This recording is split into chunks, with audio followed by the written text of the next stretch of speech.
The theme of the conference, as you all know, is about the importance of not giving up hope and not despairing. Because it's not a quality of a Muslim to give up hope and to despair, especially the Muslim who knows who Allah is. If he knows Allah, then he knows Allah is ala kulli shayin qadir. He can help. So committing suicide and taking that way out is not acceptable. The person will be punished if Allah wills, because it was an example of him not knowing Allah. The Prophet mentioned sallallahu alaihi wasallam, ثلاثة يدعون الله فلن يستجاب له. 3 people make dua to Allah and Allah won't answer their dua.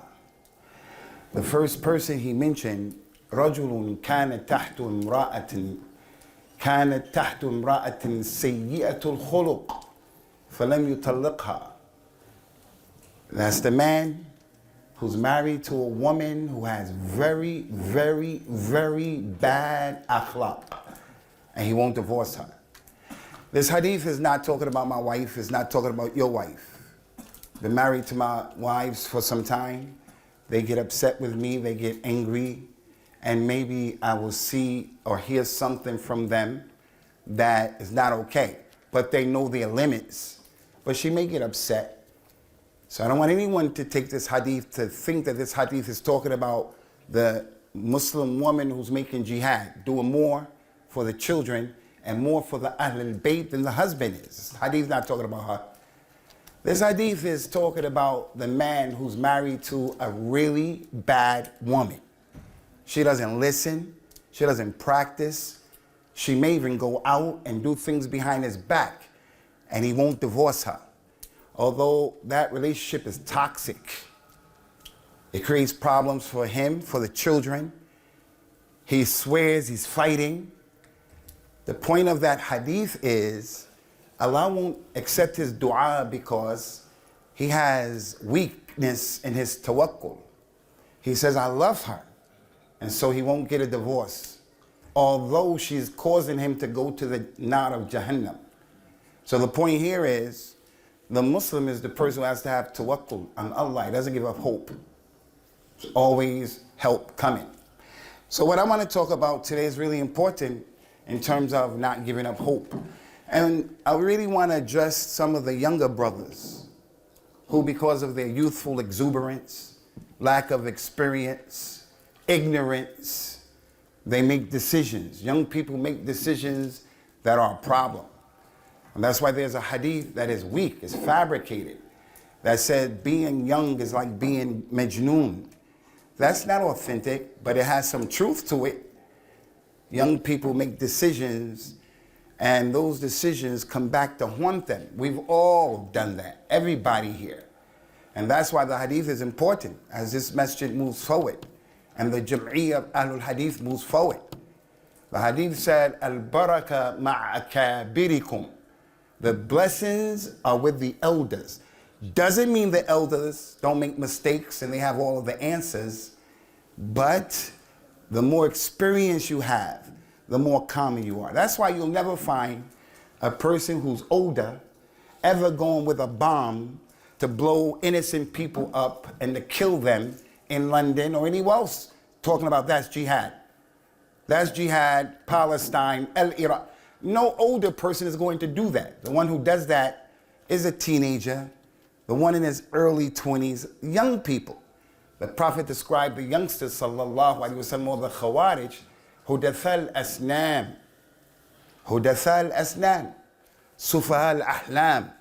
They are young in age and they have crazy ideas, crazy.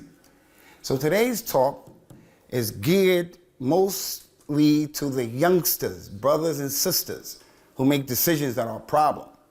But it's also for everybody here, because everybody here is going to be touched by this. What I want to talk about is, living in this dunya, all of us are going to be confronted with situations where we're going to be forced and we're going to be compelled to do things that are haram, things that may be from the kaba'ir, like taking a mortgage and riba, is a kabira from the kaba'ir, but a person may be compelled.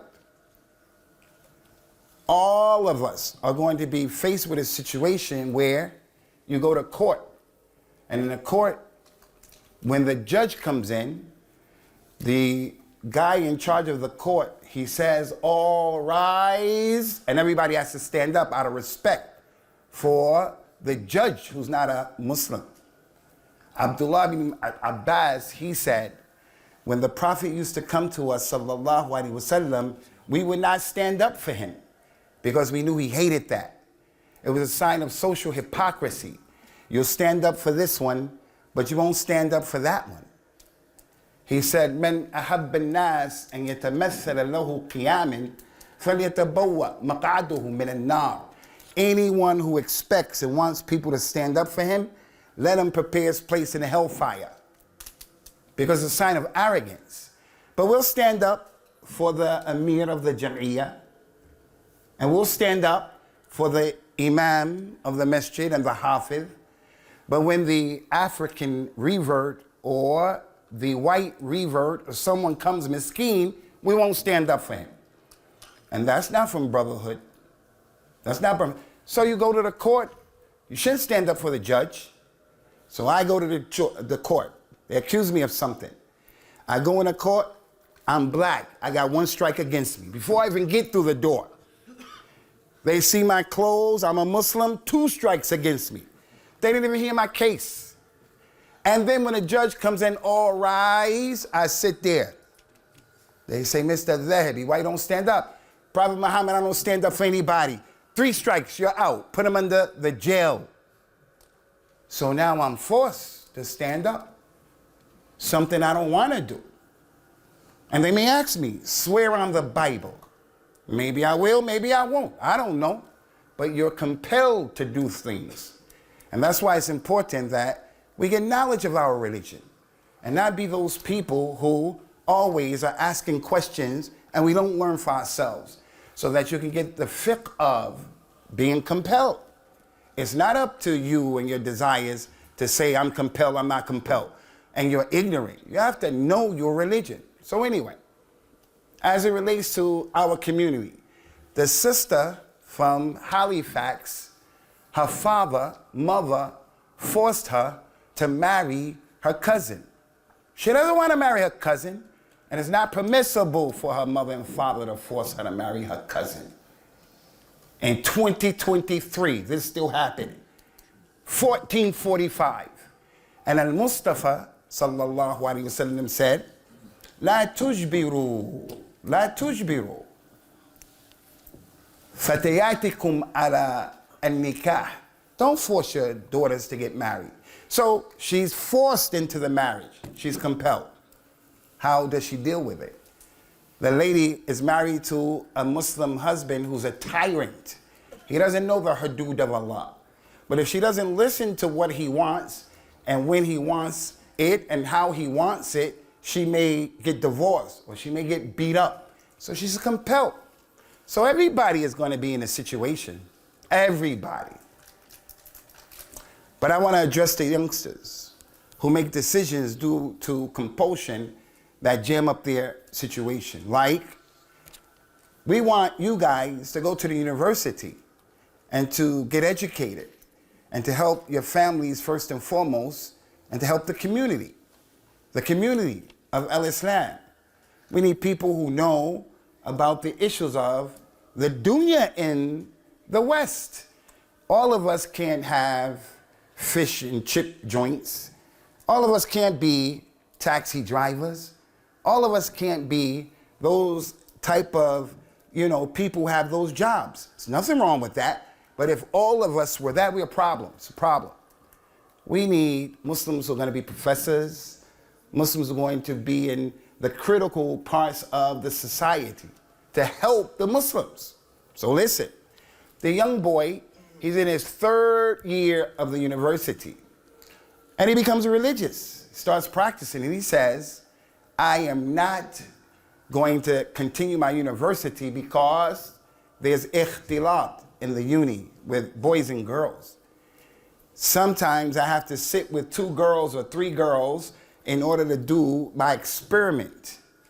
My professor is a lady and she's standing in front of me, and Allah told me to lower my gaze. So I'm in the classroom and I'm lowering my gaze and I'm there, but I'm not there. So he drops out because he's compelled. I say to you, no.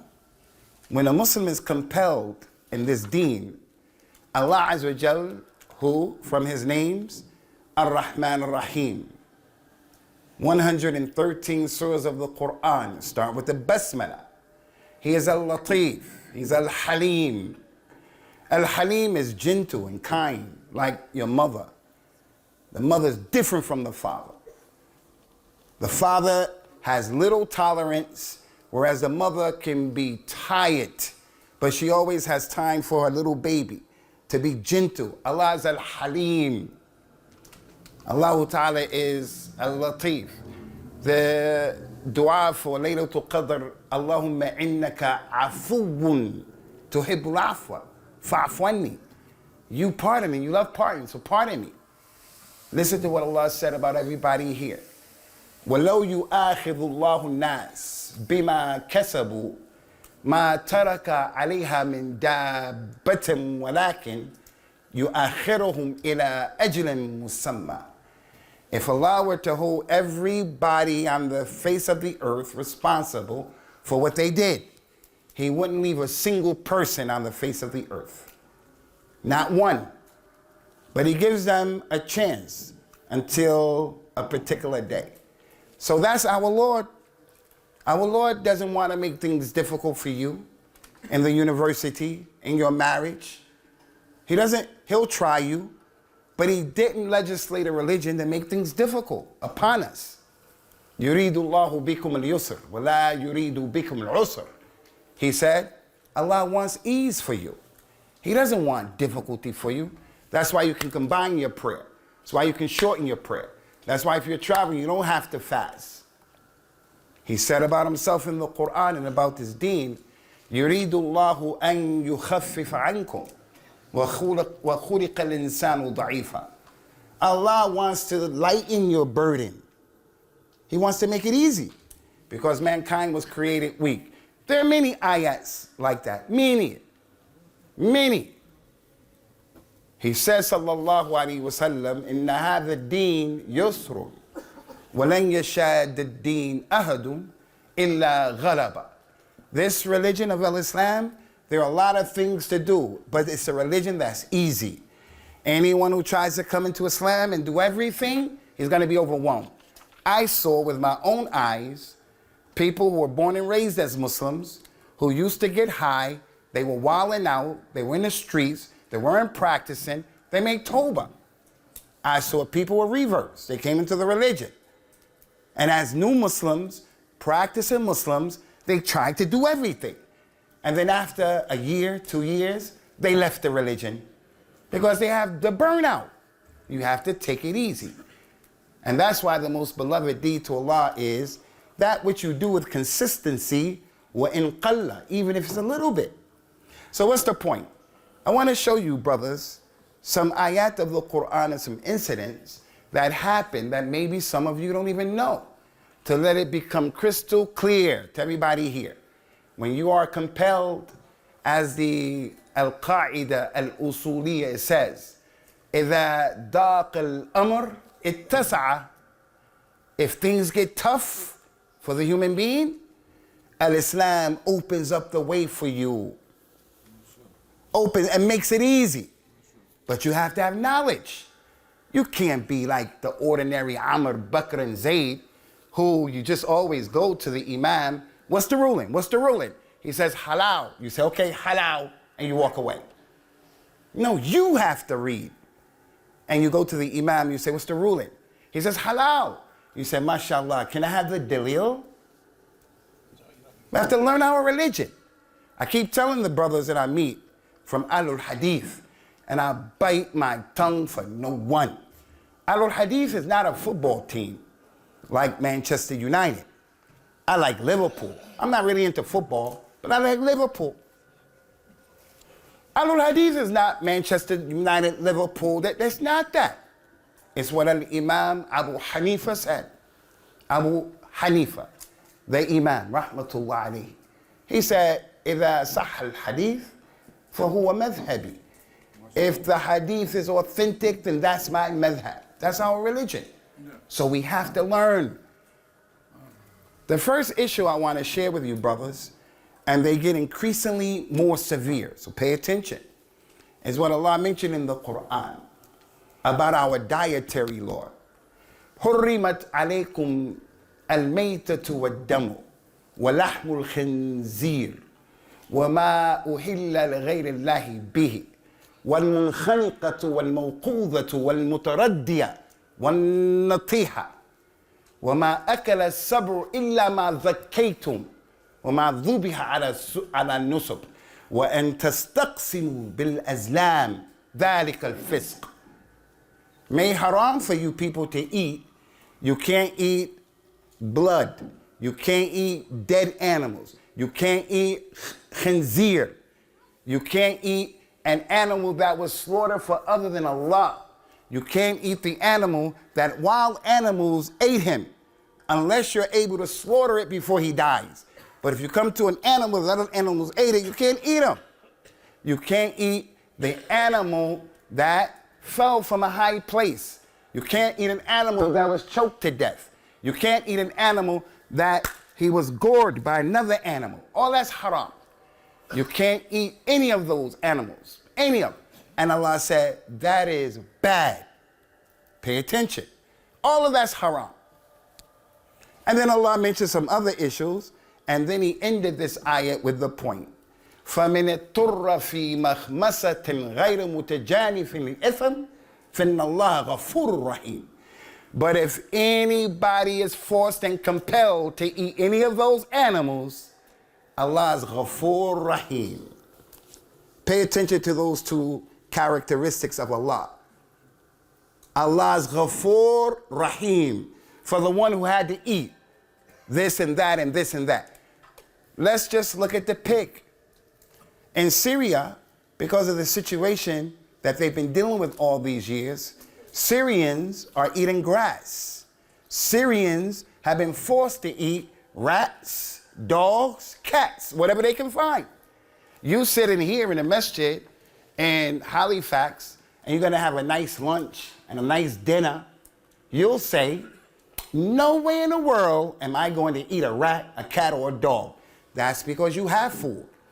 But if you were in a situation like the people in Syria, you will look at the rat and the cat as a delicacy because they're compelled.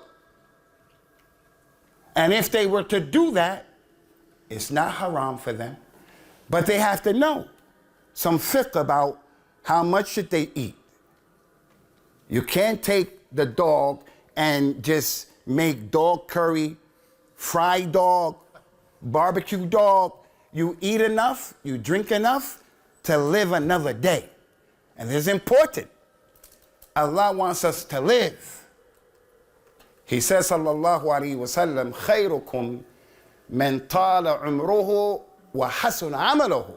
The best one here is the one who lives a long time and he has good deeds. He is sitting in this audience and he fasted 45 times Ramadan, 50 times, 60 times. He's not like the young brother who only fasted 3 times, 3 Ramadans. Al-baraka ma'akabirikum. That's the first ayat. Eating a dog and a rat. Second ayat, an incident, is worse than that. More severe. Pay attention. You know, when the Prophet sallallahu alaihi wasallam was giving dawah, people started coming to Islam. And who are the people who usually accept Islam? They're the weak and the downtrodden. As Abu Sufyan said to Herakl. Herakl asked Abu Sufyan when he was a kafir, when he went after the Muslims in Ethiopia to bring them back. He said, who believes in them? Who follows them? Abu Sufyan couldn't lie. He said, the weak, the downtrodden, the people with the lower ranks of society. Herakl said, and that's how it is with the prophets and the messengers. The aghniya, the mutakabbirun, the mustakbirun, they don't follow. It's the weak, the needy.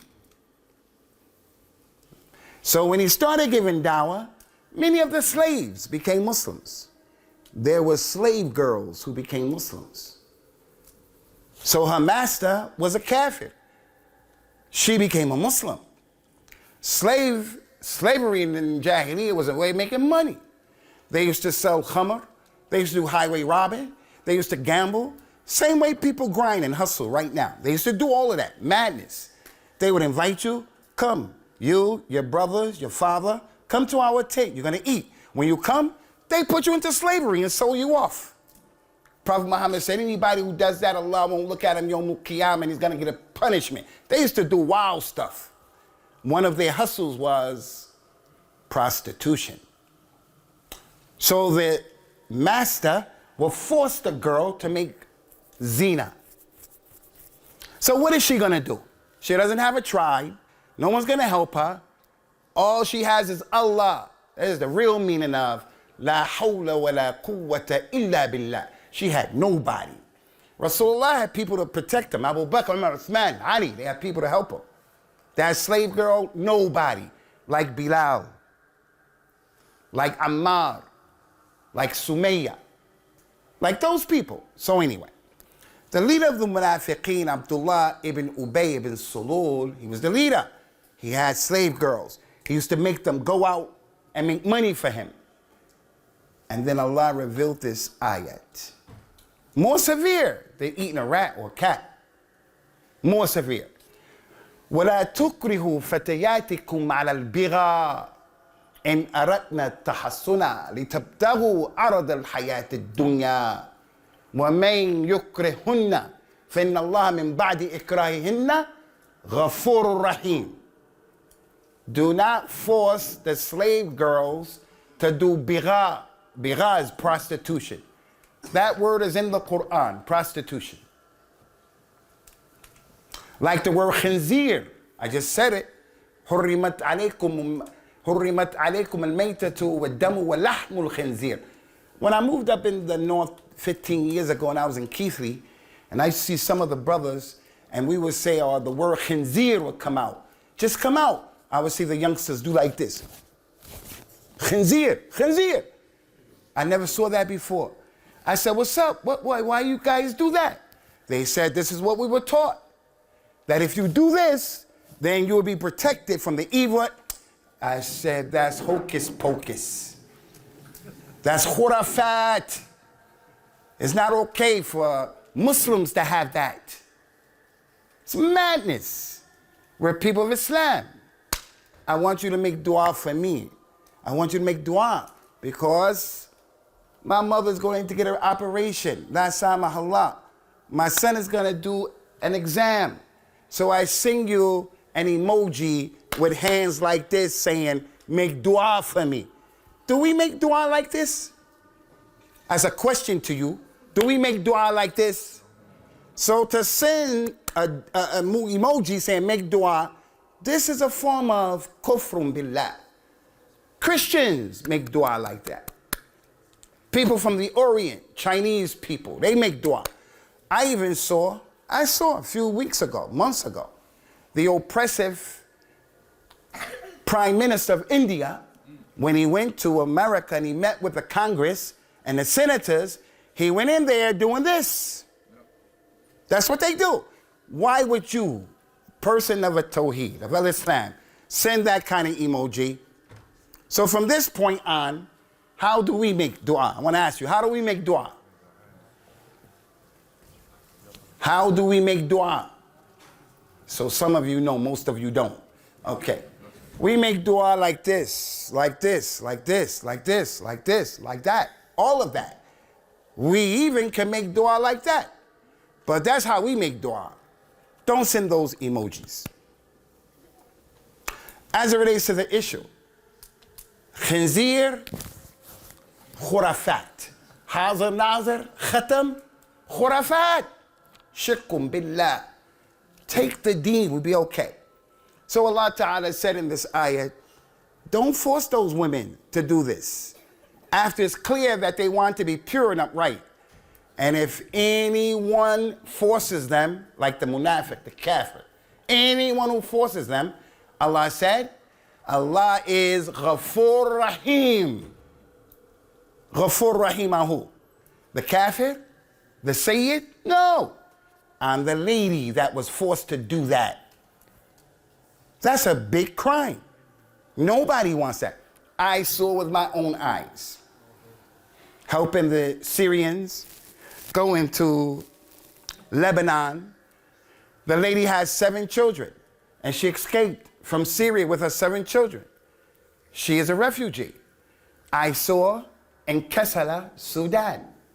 I saw in parts of Somalia, Kenya. The lady is with all these kids. So the United Nations, the African Union, who are responsible for taking care of them, the guards of Lebanon, some of those Muslim mothers, daughters, women, they do this to make money. It's not for me to judge them. It's terrible what they're doing. Terrible. But I don't know what their situation is. I just know that this is prevalent. She's not doing that because she's having a party, because she wants to. That's the only way she can figure out to make money. Like the hadith. And I want to get off the point that the Prophet talked about that man, sallallahu alaihi wasallam, who took advantage of his relative who came to him to get help.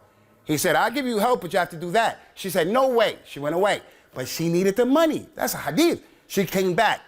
She said, and when we got ready to do it, I said, fi Allah. And some other words, and the man got up, gave her the money. And as a result of that, the rock moved. Some people, that's their situation. That's in the Qur'an, teaching you, teaching me, teaching us. You may be in a situation where you're compelled. He's compelled. I can't judge him like that. What's wrong with you doing that? A'udhu billah. Where's your deen? Come on. Thirdly and lastly, and a lot could be said, but this is the worst one. It is more severe than eating a rat or a dog or a cat or a snake or a skunk. It's more severe than a woman doing that. Bigha, sallallahu alaihi wasallam. More than all of that. And it is what happened to one of the weak Muslims. His family were weak. His father was Yasir. And the boy's name is Ammar. And the mother is Sumayya. The Kuffar of Quraysh, they used to drink and they would get high. And instead of watching TV, they would bring poor Muslims. And they would tie those Muslims up and persecute them. Kill them right away. Sometimes cut them. Put salt in their wounds. Put sand in the wounds. They would smack them, beat them up, do all kind of craziness.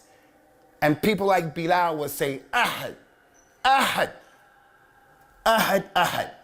And then here somebody comes from this community in 2024, 2023, and he curses Abu Bakr and Umar and Aisha and those companions who persevered.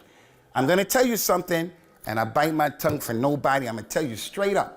Listen, if I met a non-Muslim or a revert who cursed the companions, I'm going to be gentle and easy with him and try to get him. Don't do that. You're crazy if you're cursing companions. That's dangerous. The Prophet said, La tasubbu ashabi. Don't curse my companions. For وَالَّذِي نَفْسِي بِيَدِهِ لَوْ أَنفَقَ أَحَدُكُمْ مِثْلَ أُحْدٍ ذَهَبَ مَا بَلَغَ مُدَّ أَحَدِهِمْ وَلَا نَصِيفًا. If one of you, if you were to spend Mount Uhud in gold in sadaqah, you would never complete a mud of what they did or have. How are you going to curse them? So I'm going to talk nice. If he doesn't accept me being nice, I'm going to say to him, Lakum dinukum waliya din. I don't care if he's my brother, my cousin. Marry my daughter, because you're my cousin, you're from my village, you're cursing the companions. Madness. Absolute sheer madness. What those companions had to deal with. And then Johnny come lately, right now, new Muslim, revert Muslim, comes and says Abu Bakr and Umar were disbelievers. Aisha did this, did that. What's wrong with you? Anyway, those non-Muslims took this family of three and started persecuting them. Killed the father and killed the mother in a way I can't even describe it here. It wouldn't be appropriate because we have youngsters here. We have women here. I can't even tell you how they killed Sumayya, the first woman who was given shahada in Islam. She died for La ilaha illallah. There's Islamophobia right now, but what we have to deal with is a walk in the park compared to what those companions did. So some of us are compelled. You go get the job. The kuffar say to you, you can work here, but you can't pray. And you can't go to Jummah. And they just blow on you. And you say, okay, I'm compelled. Abu Usamah said I'm compelled. I didn't say that to you. I never said that to you. You may be compelled, you may not be compelled. If you're at a job where you don't make Jummah ever, that job is haram. Haram. I'm not going to say to you, quit that job today. I'm going to say to you, go back to those kuffar and go back to your boss and you tell them, I'll come in 1 hour early every day. I won't take a lunch break in ever. I just want to go to Jummah half of the day or the whole day. You have to try something. You just can't cower and go into a corner and say, I'm compelled because Abu Usamah said that. I didn't say that to you. I never said that. So they killed the mother, they killed the father. And they said to the boy, hey, you want to go? He said, of course. He didn't say, you killed my mother and the father, I don't want to live, there's nothing. He never said that. Someone dies from those who are close to us, so I want to die? Who does that? No, I want to live to see another day, because as long as you're on this side of the earth, you got a chance. You get under the earth, you're in trouble. You're in trouble. Even if you have sadaqah jariyah, you want to be on top of the earth. They said to him, okay, we're going to let you go, but under one condition. We want you to curse Allah that you worship and curse Muhammad. If you do that, we'll let you go. He started cursing Allah. He started cursing Rasulullah, making the shatam and sub. They kept their side of the bargain, say, you go. He left. When he went to the Prophet sallallahu alaihi wasallam, he came looking sad, crying. Rasulullah sallallahu alaihi wasallam said, Ya Ammar, what's the matter? If he knew the ilm al-ghayb, he wouldn't say, what's the matter? If he was Hazir Nazir, he wouldn't say, what's the matter? He would have known. قُل لَا يَعْلَمُ مَنْ فِي السَّمَاوَاتِ وَالْأَرْضِ الْغَيْبَ إِلَّا اللَّهِ. No one knows the unseen but Allah. What's the matter? Why would he ask that question if he knew?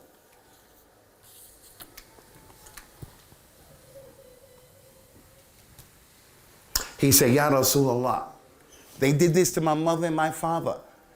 And then they offered me my freedom if I cursed you, and I did it. I did it. And he started crying. Rasulullah said, Ya Ammar, how was your heart? How was your heart when you did that? He said, I love Allah and I love His Messenger. The Prophet said, Ya Ammar, in adu fa'ud. If the kuffar of Quraysh come back and grab you again and persecute you again and tell you to curse me again, then you should do it. Listen to them and curse me. Because you're compelled. And then Allah revealed the ayat of the Qur'an. من كفر بالله من بعد إيمانه إلا من أكره وقلبه مطمئن بالإيمان ولكن من شرح بالكفر صدرا فعليه غضب من الله ولهم عذاب عظيم. Anyone who's a Muslim and they have Iman and then they disbelieve after that Iman, except the one who is forced and compelled. He's forced and compelled to disbelieve. But the one who does it intentionally and covered his heart, he will get the anger of Allah and a serious punishment. So here, the companion was allowed to disbelieve in Allah outwardly. That's worse than eating something haram, drinking something haram. That's worse than prostitution, akramakumullah. And those three incidents, and there are others, clear indications. If you're forced and you're compelled, you may be allowed to do what's haram. But you got to go to the right people. You have to go to the right people to ask them, hey, should I get this house on riba? Don't make that decision by yourself. Should I get this loan to get my education? You may be forced. Just don't make those decisions by yourself. Lastly, the Prophet mentioned sallallahu alaihi wasallam, inna Allah tajawaza an ummati al-khata'a wa nisyan wa mastukrihu alayhi. Allah has overlooked and forgiven my community when they do something out of a mistake. He made a mistake. He came, he's in a hotel here in Halifax, he doesn't know the place. He prayed this way for Salatul Fajr. When it came to pick him up from his hotel room, he said, which way is the Qibla? They said, it's that way. He doesn't have to do that Salat again. It was an honest mistake. Allah forgives you. And He forgives if you did something out of forgetfulness. The Nabi said, if any of you forgets that you didn't pray, then pray when you remember. He didn't pray Dhuhr at all. And then Asa came and he said, yo, I didn't pray.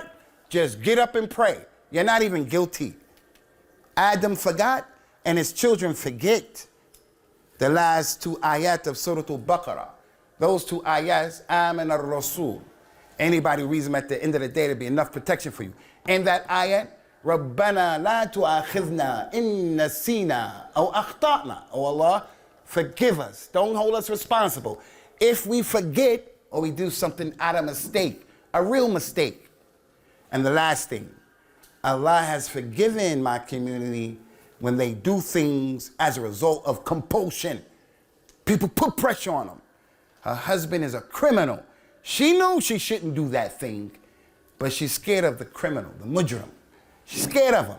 Beat her up, divorce her, so she listens to him.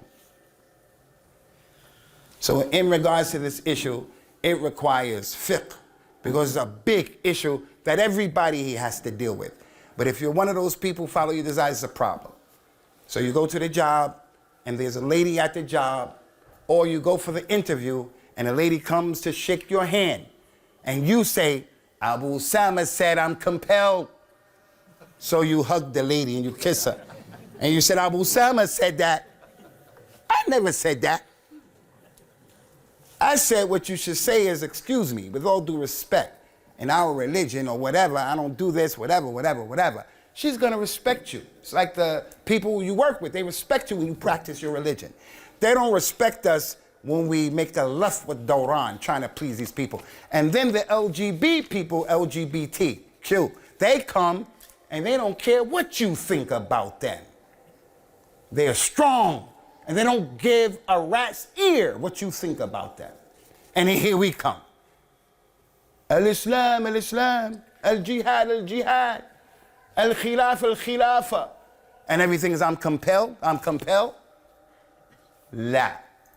You have to be a man, you have to have some courage, and you have to have some fiqh.